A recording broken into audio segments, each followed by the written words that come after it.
Welcome to What Are You Even Talking About, a podcast where we talk a little bit about everything.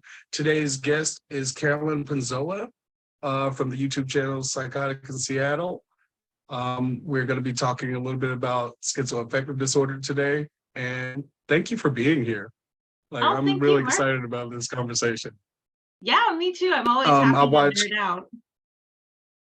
I watch your channel religiously, and it helps me create better content for my channel. I used to be really scared about talking about schizoaffective disorder on my channel, even though I started it coming from a place of still in psychosis. So a lot of my older videos, I was still in a deep psychosis.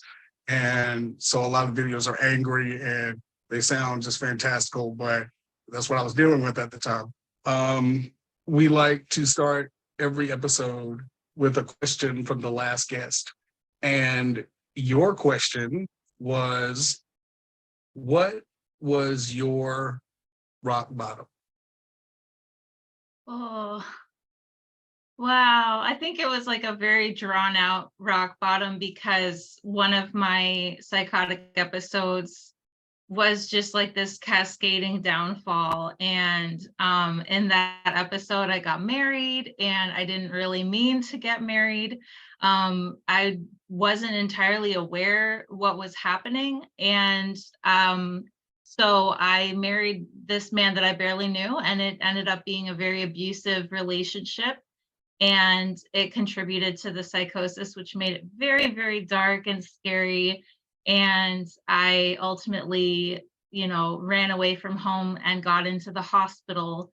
And after getting medicated and back up on my feet, I realized, oh my God, I'm in this horrible situation. I don't know how to get out. And leaving that marriage was like the hardest thing I've ever done. So I think that marriage and the episode that led to it was maybe my rock bottom. Been there. I've definitely been there. Psychosis can put you into a place where you just do things and don't mean to, or even know Yeah. what you're doing. And it can be Yeah. terrible. It can be really terrible. So tell us about how you got diagnosed with schizoaffective disorder. What happened? Uh, all that good jazz. Well, I had psychosis in high school, but it was a very minor episode, and I was diagnosed bipolar type 2, and I was put on antipsychotics to treat the bipolar, which people didn't realize was actually psychosis. So when I went to see a new doctor after college, he took me off of my antipsychotics and put me on a bunch of other stuff. I went psychotic and no one knew what that was. Like my family didn't even know what the symptoms of hallucinations and delusions were. So they didn't know what was going on with me. And I kept wandering away, getting picked up by police. And the police kind of clued my family in to take me to the hospital. So once I got to the hospital and they were able to see me over the span of several weeks going in and out of mania and staying in psychosis, they realized, okay, this is schizoaffective disorder. She has the bipolar type where I have both depressive and manic episodes. And that was like a starting point for me. It took a long time to figure out from there what was actually going on. It was very confusing. I know that's kind of how it happened with me because I was diagnosed at 13, but Oh, it was wow. bipolar as well. Yeah, but they got me early. And I think it was more so because I didn't understand how to explain to them what was going on with me in the right words, being 13.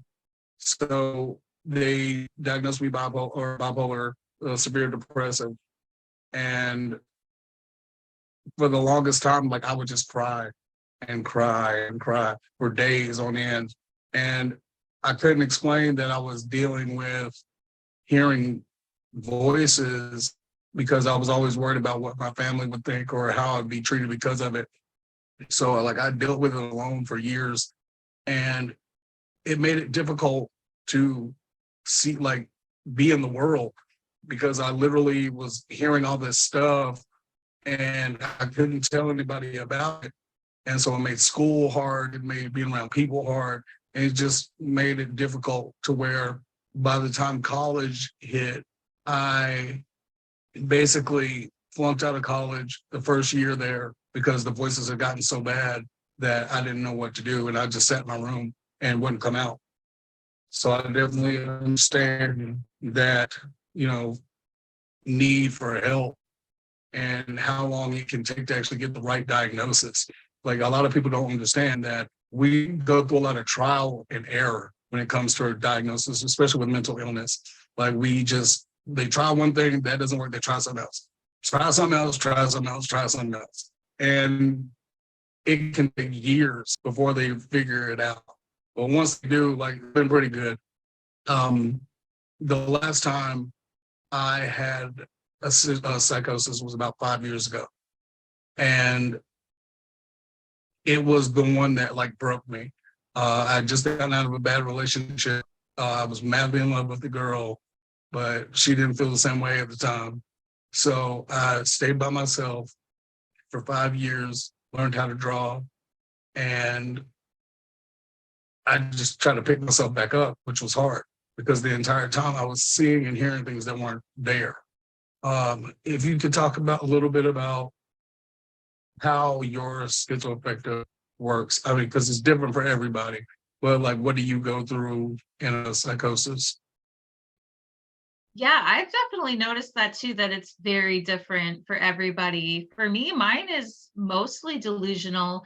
I do have hallucinations, but not really all that many. I've had auditory and visual hallucinations, and I've smelled sulfur a couple times, and I've had a couple tactile hallucinations, but really not many hallucinations. It's mostly just horrific delusions. Like oh man, I don't even know if I could say it out loud. It's like, yeah, I mean, I talk about it on my channel, but the things that I've had happen involve a lot of like gore. And it's really hard to explain to people how you can be like yourself. You can be like fully intact. You can be alone in a room and be like, for instance, surrounded by dead bodies or something like that. And so, I've had, I guess, challenges in telling people what delusions are kind of like, because I think hallucinations are so easy, like they're easily explainable when you say, yeah, you can see something. You can actually see something. When you believe something, it's, for me, I feel it so totally, and there's no evidence. Like there's absolutely no evidence, and it's so dark. Like even my first episode was somewhat gory, and I, for instance, thought that I had, cut up my face, and I would look in the mirror and my face would be fine. And I think, well, what's wrong with me that like my face is obviously cut up, but it doesn't look that way. Like I thought that the mirror was lying to me. So yeah, it's very depressive. I think most of my episodes are very, very depressive. And when I have mania in my episodes, it's kind of short-lived. Most of it is dark. I think that's how a lot of mine are as well. Um, they tell me to do terrible things, or they have me believing terrible things. Like when I have the mania part, I literally hear like people become gods, and like become the depiction of what I think these gods are like. So like for a while, my mother was the world serpent from Norse mythology. And like every time I saw her, that's what I saw. And it was really interesting, especially in the last psychosis I had. It, terrified me, and I was scared of like everything around me. Like my woods came to life. I would feed the woods because I felt like they needed to eat. And like it was just wild things. And like it's so different for everybody. And I feel that's because our experiences are so different that they manifest in so many different ways. Like because my experiences are not just like your experiences. Our delusions and hallucinations would definitely be different just because of our environments and people we know and that we've been through. It all connects to how our delusions or hallucinations play out. At least that's what I think. But Yeah, I mean, Well, I've Go ahead. definitely like noticed how when I'd be in the hospital with other psychotic patients, we would kind of overlap our symptoms and our delusions would sort of influence each other's. But on my own, mine are a lot of times related to the things around me, the media that I'm watching, like whatever books I may be reading, and so they're unique to me in that if someone else hasn't seen that movie, they wouldn't have that same delusion. Yeah, I think I made a comment on that on one of your posts on Instagram, was the fact that, depending on what you see can trigger, because it was your YouTube video where you were talking about how was it? It was the video where you were talking about like technology, I think, and how over time, like the different um, things would change, like over time, how people's hallucinations and delusions would change over time. And it's like, well, if you never saw a TV, you wouldn't have delusions that the TV was talking to you. And, just with how our lives are, what we have in life now, we have AI and people are terrified of that. Like that could turn into a hallucination or a delusion because that's something that's prominent in our, civilization today. Yeah, I've definitely felt fortunate that my psychosis ended when it did, because if I were psychotic now with AI being as like prominent as it is, I would be so terrified and I would be very distrustful. I know that I already have trouble trusting people, thinking that people are actual people or that they have motives that they're lying to me about. And with AI, it just sort of builds on top of that fear that I already have and just makes it like eerier, you know? Yeah. The fact that it can, a lot of them can talk back to you now. So it can make it that much worse because now you're talking to a person that's technically not there and can say all whatever it wants to you. Like it can make psychosis far worse. I never thought about that. Oh my God. That would be so terrible. Because I've made a chat bot where it talks to me, but it talks to me about mental health stuff and spirituality and philosophy. And I built it that way.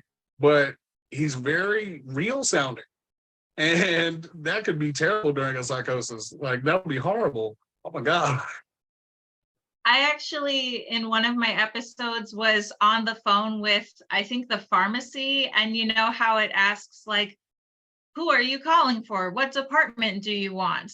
And I was saying like Yeah. pharmacy, and then it was saying thank you. And I was like, oh, well, you're a very polite robot. Thank you, robot. And the robot like gives these automated prompts. And I thought that I was actually having a conversation with an intelligent robot. And that was even before AI became what it is today. So I think I'm Yeah. so susceptible to falling for that kind of intelligence already that it would be like a nightmare if I actually believed AI was real today. Yeah, because who knows what it would tell you depending on topic you brought up. Like it could say anything. They have said, anything before in conversations they have with people. Like so that could be traumatizing or have somebody jump off something because they listen to the AI chatbot and now there's a situation. Oh, we live in interesting times. We live in some very interesting times. People's delusions and hallucinations are going to be out there nowadays compared to what they were, 50 years ago. People only had to worry about the radio back then. Now we got all this technology. It could be just terrifying. Uh, Yeah. let's see. What else was I going to ask you today? How has YouTube changed your life as far as, with your schizoaffective disorder? Has it like made Um, any big changes? Has it brought you in like people's lives and how does it work for you? it's created a community for me, and community is something that I really thrive in. You know, I'm in recovery from addiction, and one of the things that I look for is community and structure. And those are the two kind of foundations for me. So I am in a recovery community in my town. But what's difficult about that is that only supports one area of my recovery, that supports the recovery from addiction. And I'm also in recovery from psychosis. And so my mental health, I feel like, wasn't supported for a really long time. And it was kind of like overshadowed. And so when I started making videos, I was finding people I could relate to. And that was so encouraging to me because I had never met people who'd been through the very specific things that I'd been through. Like really everything that I thought was unique about me has happened to at least one other person in the world. And I love that because I felt so lonely. And another thing is that it's opened doors to me to be more involved in like the recovery world, I guess. You know, I've had opportunities to speak with people like you, and it's so amazing because I've found that with people in your in-person life, you can have things in common, but they're kind of broad. And on the internet, you can fine tune that connection. You can find people who have very specific things in common that you can relate to on a deeper level. And I really love that. I really love that I've found people like you who, like, we can, you know, nerd out about psychology. We can like talk about our experiences without the taboo related to it, without any stigma. I love that. So if anything, it's just built a community around me that supports me, and I can in return support them. That I agree with that wholeheartedly because I didn't really have a support system for years, and everyone I talked about would just call me crazy or just treat me in a certain way, and it makes you feel very lonely. So the internet was my place of positivity and building me up and getting me out of psychosis and meeting people who were actually like there me, and it made everything far more positive. Like I love how people say that like Facebook has gotten to the point where it's just all negative stuff, and I was like, not if you don't make it that way. If you have a positive outlook on things, that you post positive things and everything you do on there positive, you'll get more positive stuff, and it will literally can be a safe haven for some people because there's a community out there who wants the best for them and then they can get in touch with them at any time because they're all over the world. Like you literally can have friends in Australia, and if it's in the middle of the night your time, you can talk to them because it's day for them, and like you will have the support you need throughout, during those times where you're usually alone. And I love how that's done that. And I would have never found your channel if it wasn't for YouTube. Like it popped up on my feed one day and I was like, hey, and watched it. So, it gave me the chance to meet you. So that's very exciting to me. And I feel like it brings people together on a level that wouldn't have been able to happen 20 years ago. Like, there was a time where we couldn't get in touch with people if they were in their car. So like, it's now given us a way to have people there at all times. Good support system if you let it. Yeah, I love actually what you said about friends in Australia. Very specifically, I remember being online at like 3 a.m. one day and talking to friends online, and one of them from Australia saying, "You should go to bed. Isn't it like 3 a.m. where you are? Go to bed, Carolyn." And that kind of like accountability from a friend pointing out that you should probably get some good rest. Your mental health comes first. Like that's the kind of support that you do get 24/7 when you are part of like this online community of like the global phenomenon of being connected to like-minded people at any time of day. I don't really do live streams, but I did a couple times, and I was getting people talking to me from like Germany and Switzerland and, like I said, Australia, and we were just going around telling each other what time it was. And I really enjoy that because it's nice to have like a broader community where I don't even necessarily speak the same language or have the same culture, but we have this commonality that ties us together that we can like share in common. I agree. Most of my fan base is in India, oddly enough, and I don't know why that is, but I have a lot of followers in India, and I just think that's awesome because I was like, why did they like my stuff there? But they do, so it makes me happy to see people can get actual information out of my videos.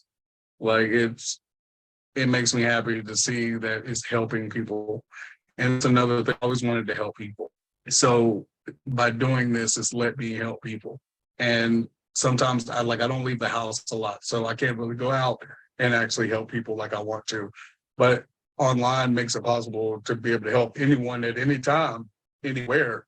So it opens up the world to you, and it's just a good way to establish yourself nowadays, and makes things easier for everybody. Yeah, I think everybody has a place where they can be helpful, to like mankind, I guess. Like one of the like cornerstones, I guess, in the addiction recovery community I'm in is being of service to others. And a lot of times that looks like being of service to fellow addicts, but I think it can be extended beyond that to being of service to anyone, like any other person who may be struggling, anyone who, even if it's just walking down the street and there's someone with a cardboard sign and you give them $1, that's a way of being of service.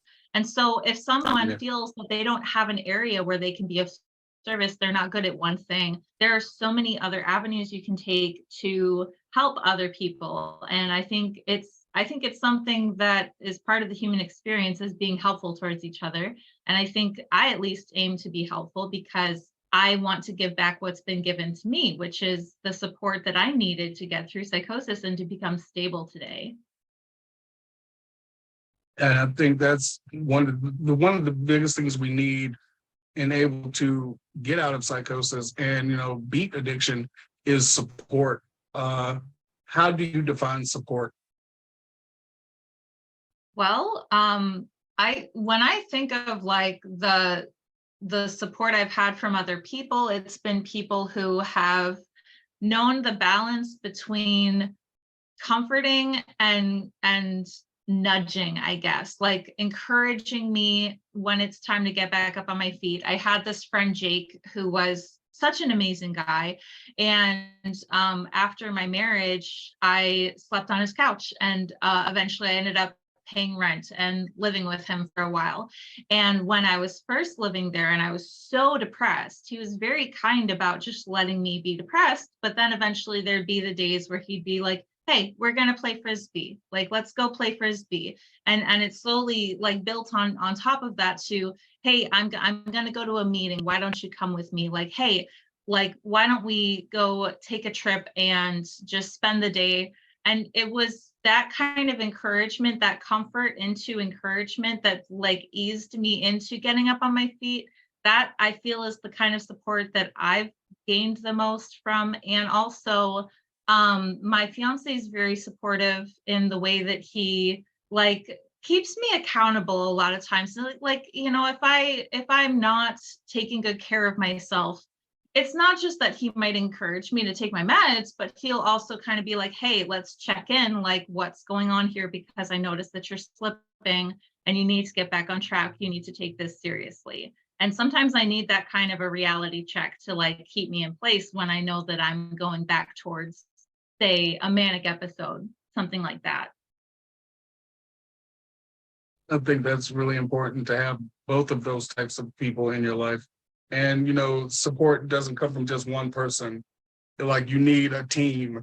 And if anybody thinks one person's a good enough support system, they're not, because at some point they're going to get tired too. And it could, bring too much more on them if it's just one person as your support system. I know that for me, I didn't have that many people in my life. Like I would wall myself off from everybody anytime I felt like something was going on. So it'd be just me. And if I did get a person in real life then like I wanted to spend all my time with them, but like I was a lot to deal with. So I knew that about myself. And so I knew when they needed a step back. So I started trying to build better systems of support and having a group of people supporting me. That way I was never too much on anybody. And I still have problems with finding support in real life. But like I said, online helped me build that at least a support system that was always positive and reassuring and wanted to know if I was okay. And it was just, they helped me a lot. So I put a lot of focus on online support, but I have this thing about personalized support where if the person is putting forth the effort to recover, and that's be it from mental illness or addiction, if they come up with a plan, help them follow it. Like you can actually, you don't have to say my way or the highway. You have to do things this way because some things don't work for everybody. So in that, we listened to them and said, what's your plan? How do you think you need to recover? And let them tell you how to best support you.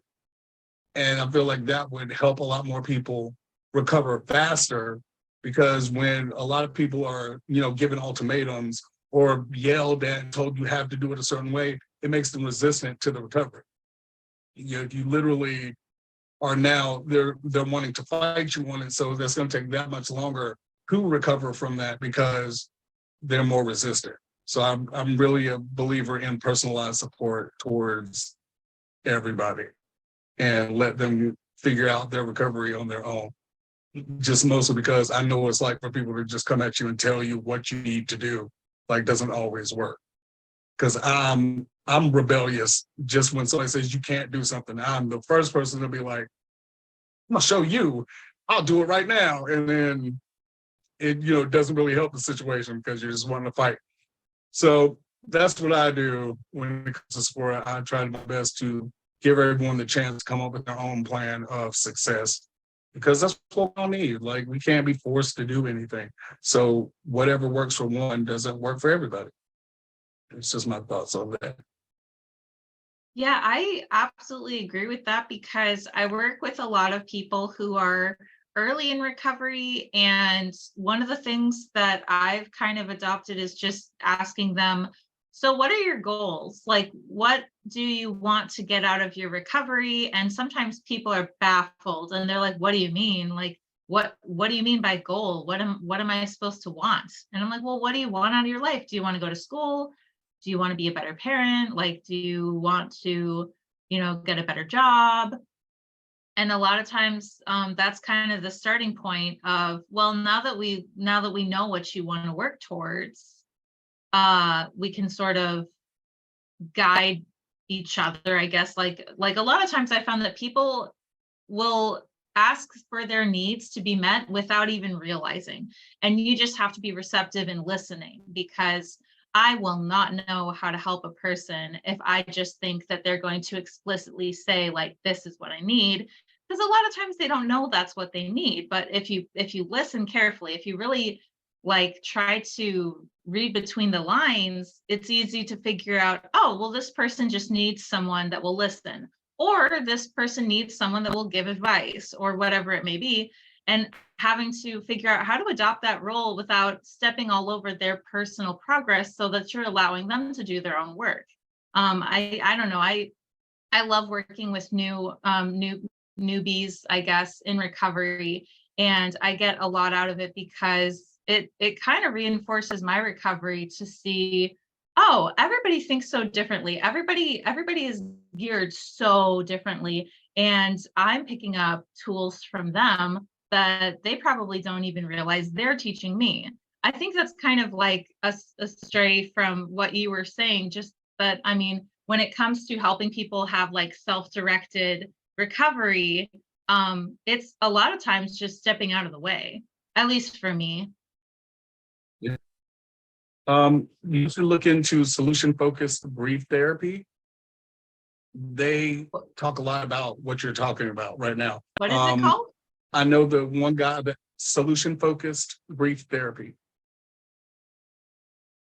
It's a lot of that, and it's all focused on a solution, but you ask questions throughout it, and you let them come up with all their answers.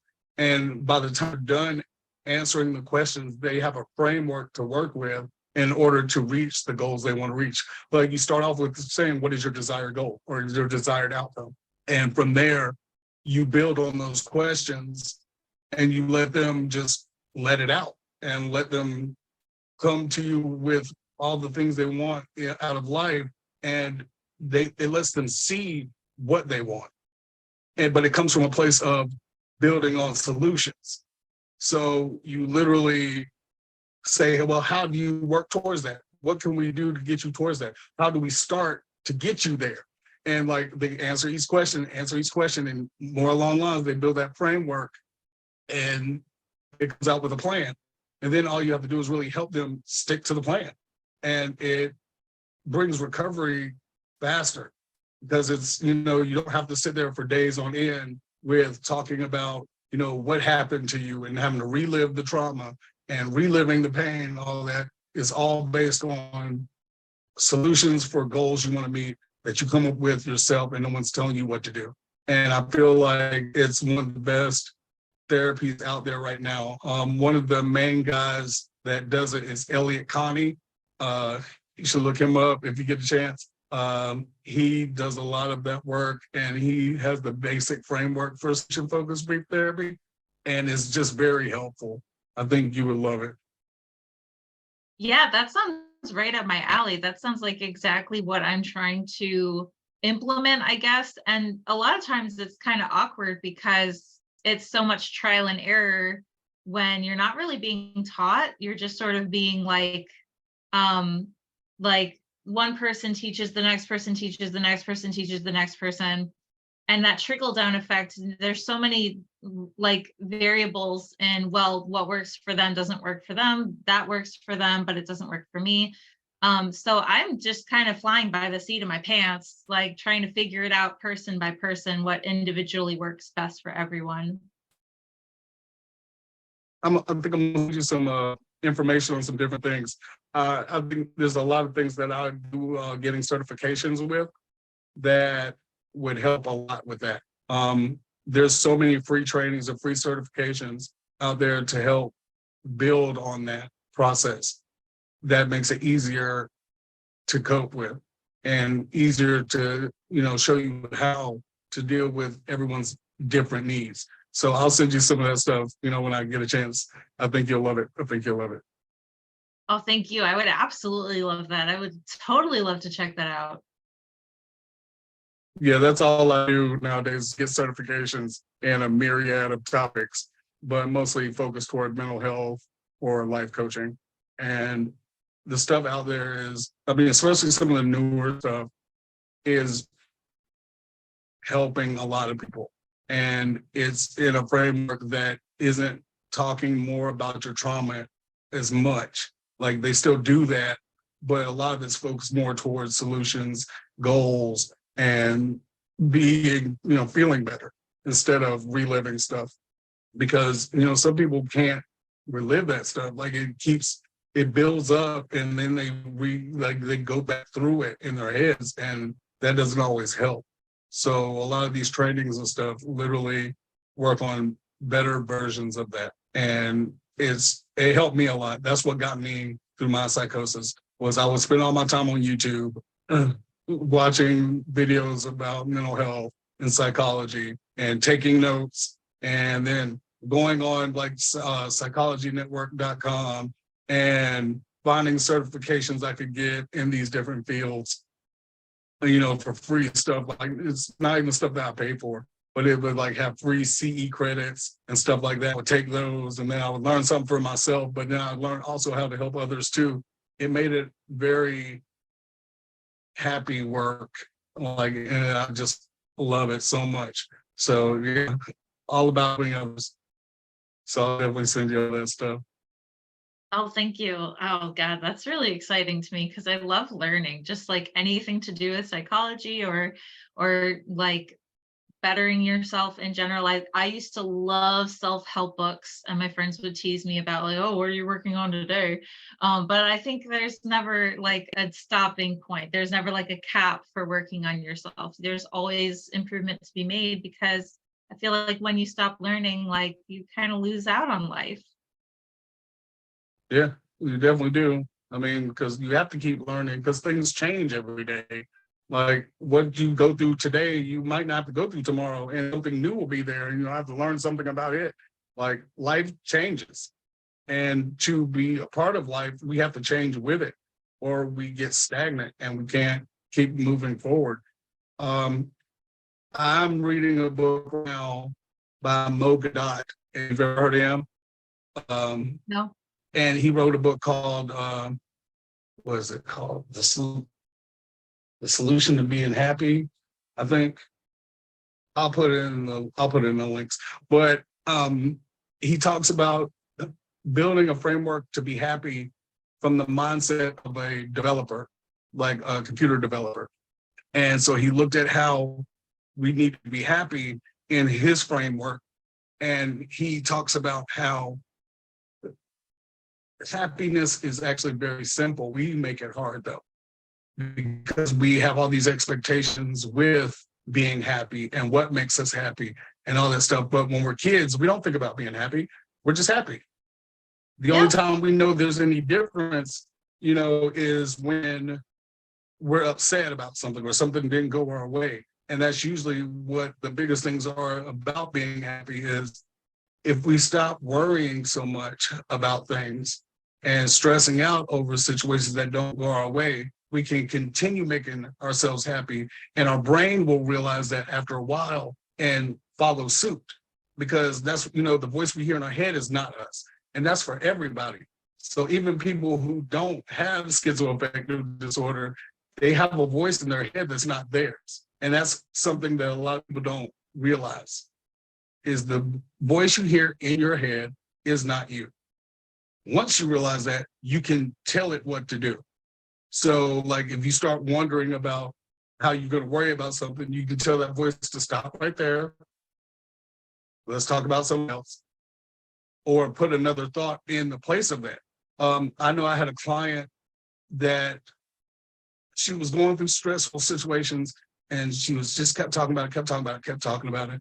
And when I told her, I said, what makes you happy? And she was like, what? I was like, what makes you happy? So she started listing things that made her happy. I said, how you feel? And she was like, happy. I was like, because you're talking about things that make you happy. It's that easy to change the brain's mindset by talking about something that makes you happy in that moment. And it shows you that in the moment, we can change how we feel about things. And it's just a few words away. I actually had a moment about a year-ish, like a year and some change ago, where I just got struck by this almost like an epiphany where I was like, oh, wait, I don't have to question anything because there's nothing to question. Like I can just go with the flow and not worry about anything that comes my way, because if there's something I'm worried about that I'm future tripping about, I can just wait to worry about it when it comes up. I don't need to worry about it now. And that made my life just immediately easier. And ever since that day, I've just been continuously happy.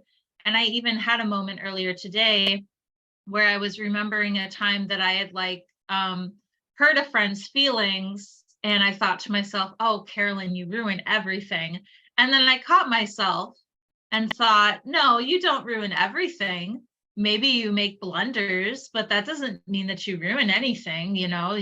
Your friendship is still good. You repaired your friendship. That makes you like a good person, right? So that sort of like thought stopping and reframing the thought, it's a lot easier today than it used to be when everything worried me. Now that I only feel worried in moments, I can catch it, which makes it easier to be worried less and less and less. And so as a result of that little epiphany I had where I realized I don't have to worry because not everything is worth questioning, yada, yada, yada.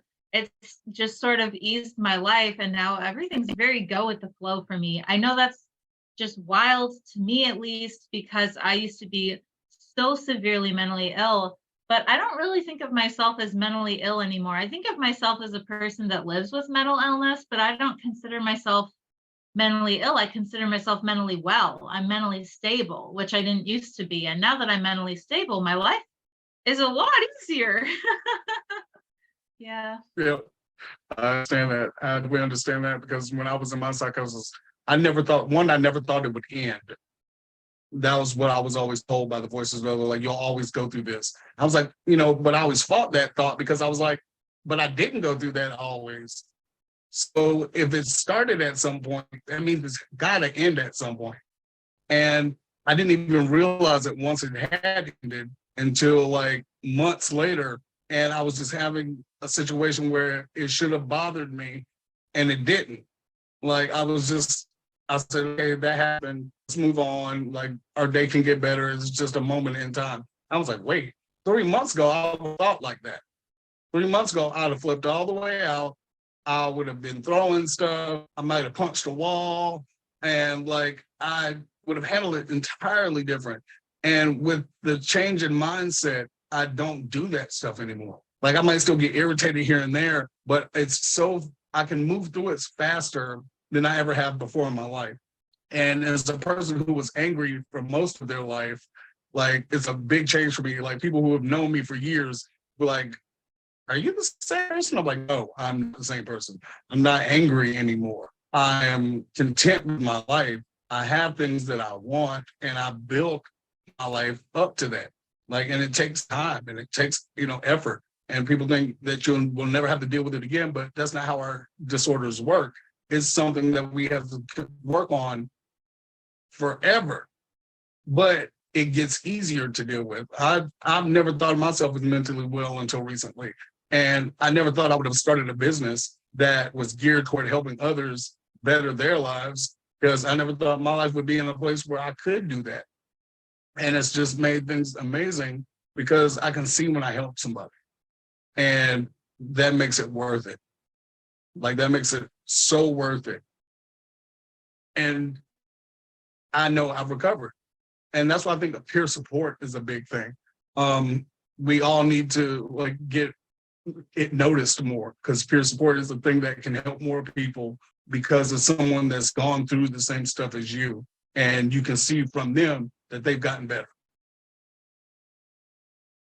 Yeah, I agree, because I was inspired initially going into my videos by other psychosis creators like Michelle Hammer, who goes by Schizophrenic NYC, and Celia McGow, who started Students with Psychosis, Lauren Kennedy, who goes by Living Well with Schizophrenia, and these people who were so well spoken and capable and achieved so much, and things that would be huge to achieve even for mentally stable people, let alone people with psychosis. I mean, people who still had symptoms of psychosis. And I just remember thinking, oh, I want to be like them. I want to be on my feet someday. I want to be independent someday. I want to be able to advocate for myself. And now I not only advocate for myself, but I advocate for like the psychosis world in general, because there's still so much stigma. And I can be the kind of person today that people will say, oh, I never would have thought you had psychosis. And I just say, well, thank you. I've worked really hard to get here. And so it's like a 180. My life is completely different. And part of it was trying to reach for these role models and get to be as stable as them, I guess. And actually now some of them are my friends, and I come to find out that we have a lot in common outside of even just mental illness, and how they're just normal people like me who suffer, from time to time, maybe not every day. And it made them feel a lot more realistic to me to find out that they're just normal people. I feel that, even with us talking right now, we are showing that recovery is possible. Like no one out there should feel like they're never going to recover, that they can't do it. We are proof. Some of the people that you named are proof that, you know, you don't always have to be in that, and you don't always have to feel like you're crazy. Like it's something that can pass. And, you know, you can be logical and talk about these things. And I've noticed the calmer you are about talking about something, the more people are inclined to believe you. Like, so when you have outbursts of emotion and you're angry and you're trying to scream at people, like people are less likely to believe what you're saying. So to be able to have conversations like this in a calm fashion and on a platform that lets people discuss things, like it shows what we go through and that we are just regular people. Like everyone's just a person. Like no matter what they're going through, we all deal with things, and we all deal with things differently. And once we realize that even the people who look like they have their lives together still deal with crap. Like they just deal with crap. And that's just something we do as humans, is have to deal with crap. Yeah, I love that. I just love the normalcy, I guess. Like I love that I'm a normal person because I never felt normal. I always felt very othered. I used to feel like a walking neon light that said, you know, PTSD, for instance, when my PTSD was really, really bad and I would have flashbacks at school. I also struggled in college and I left college after a year. And that was because of my mental illness. I was going into an episode of psychosis and I was struggling with PTSD, and people treated me very differently than they treat me today. And I felt like such like a freak. I felt like an outcast. And I just wished that I could be uh, well enough that my problems were relatable, right? Because people weren't relating to me. And I just felt so lonely without that, you know, normalcy of being able to sit in the cafeteria and laugh with friends, or, you know, make plans to go to a party after class. Things like that seemed so unattainable. And today, my problems are, oh, I struggle to get my meds on time. And now I have to call the pharmacy and scramble for, you know, whatever, like the couple of days worth that I missed. Stuff like that, they're normal problems, they're relatable, like they're the kind of problems I always wanted. I'm normal. It's great. Yeah. I feel you on that, because as a person who always felt like a freak, or a person who just didn't feel like a part of the normalcy of everyone else, like it made it tough to deal with things. When you feel like you're alone, like you're more likely to be alone because you don't feel like anyone can understand. And you know, over the past few years, we have come to a place where, you know, technology is what it is, that we don't have to feel alone anymore. So, and that's a great thing for everybody, because the less alone we feel, you know, the more normal we can be. And I don't think people realize that enough, is when we feel like outcasts and we feel like we don't belong, we pull ourselves away from the normalcy a lot of the times. And, you know, it's harder because then people start looking at us like we're not normal, and it makes it even worse. Like doing normal things and feeling normal helps with recovery more than almost anything else. Like when you feel like you're a part of the group and you feel like people have your back, like you're more likely to heal faster. And I feel like that's an amazing thing. Yeah, it's very easy to isolate more and more, and even other yourself, you know. And one of the things I love about the community I'm in, we have a bit of a center, I guess, called the Recovery Cafe, which is for people recovering from addiction or homelessness or mental health. And you can be completely in psychosis and come in and talk about being the next, like, coming of Christ. And people will be like, oh, okay, well, do you want to have some food and we'll sit and talk about it? And there's this very accepting nature of people who, like, that's their normal. Like, this is a crowd of people where their normal is being the freaks and being othered. And when we come together, it's such a comfort to be able to joke about medication or something that most people might not find acceptable, and to think, oh, I belong in this community, and I'm surrounded by people who are on the same path as me, and we're all at different places on our path, so you kind of help each other up, but you also have someone to look up to. I just like the structure of the community I'm in, because, as I said, it's so important to me, and I can't plug this recovery cafe enough. It's done so much for me. I was in therapy the other day, and the therapist was like, "Oh, could you tell me about your cafe?" And I just started crying, and I was like, I'd be so lonely without it. Like, I would be very, very lost and lonely without this place of commonality. I need to find a place like that. I definitely need to find a place like that. Might need to come visit. Oh yeah, well, sure, Well, you we're can running out of visit 3 time. times for 60 days. Oh, I might need to. We're running out of time, so I want to say thank you for being on the show. And let's plug your stuff. So where can my followers find you? I am Psychotic in Seattle on YouTube, Instagram, TikTok, and Facebook. And I guess that's about it. I'm Psychotic in Seattle all across the board. Or you can find me by my name, Carolyn Ponzoha. And I just love to talk about psychosis. So that's where you can find me. Okay. So the last question I have for you is, what is the question you have for the next guest without knowing who the next guest is? I would love to know, what are you doing to support your mental health today? It's a good one. That's a good one. It's one I have to ask myself every morning when I get up. But I like to end the show with thank you for today, thank you for yesterday, and thank you for tomorrow. Please remember to question your reality. And at every end, there is a beginning. You guys take care. And that wraps up another thought-provoking episode of What Are You Even Talking About? We hope you enjoyed this deep dive into the discussion we had today. Before we go, we want to extend a huge thank you to our amazing guest. Your insights and expertise truly enriched our conversation, and we're grateful for your contribution. And of course, and that wraps up another thought-provoking episode of What Are You Even Talking About?